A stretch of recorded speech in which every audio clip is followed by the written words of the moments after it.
കൗന്തൈ തുറക്കുന്നതാണ് നമ്മളെ കൃഷിസ്ഥലത്ത്. ചെറിയ കൃഷിസ്ഥലത്ത് നിന്ന് നമുക്ക് ഇതുണ്ടെങ്കിൽ ഇതൊക്കെ തുറന്നത്. കൗന്തൈ തുറക്കുമ്പോൾ നിങ്ങൾ വളരെ ശ്രദ്ധിക്കണം.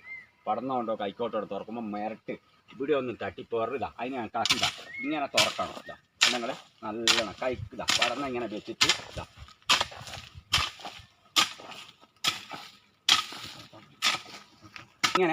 ഇങ്ങനെ നമ്മൾ കൗന്തൈ തുറന്നതിൻ്റെ ശേഷം ഇവിടെ ഇല്ലേ, ഇവിടെ ഇത്തിരി നേരത്തിൽ ഒഴിച്ചിട്ട് ടീമെന്ന് അങ്ങോട്ടാണ് തുറക്കുക. എന്നിട്ട് ഇവിടെ നമ്മൾ കയ്യോണ്ട് ഇങ്ങനെ പോയി കഴിയുക. എന്നിട്ട് ഇവിടെ ഒന്നും തട്ടിപ്പോറുമ്പോഴോട് പടന്നുകൊണ്ട് ഇത്ര രീതിയിലൊക്കെ നമ്മൾ ഇങ്ങനെയാണ് തുറക്കാവും. ഇവിടെ ഇങ്ങനെ ഇവിടെ നിന്ന് ഇങ്ങോട്ട് തുറക്കുക. ഇവിടെ ഇങ്ങോട്ട് നമുക്ക് പുല്ല് പറിക്കുമ്പോൾ ഇവിടെ ഇങ്ങനെ ഇതാവും. അങ്ങനെ തന്നെ വളരെ വെണ്ണീര് കുറേ ഇങ്ങനെ ഇടും. അത് ഞാൻ നാളെ വീഡിയോ ഇട്ട് ഇന്ന് നമുക്ക് ഇത് ആകുമ്പോൾ തന്നെ നമ്മൾ ഇങ്ങനെ തുറക്കുക. വളരെ ശ്രദ്ധിക്കണം. കൗന്തൈ തുറക്കുമ്പോൾ നിങ്ങൾ വളരെ ശ്രദ്ധിക്കണം. കുട്ടികളെ നോക്കുമ്പോൾ തന്നെയാണ് കൗന്തൈ നമ്മൾ നോക്കേണ്ടത്. നല്ല കണ്ടീഷനായിട്ട് വളരെ ശ്രദ്ധിക്കുക. ദൂരെ വെച്ച് നല്ലോണം വളരെ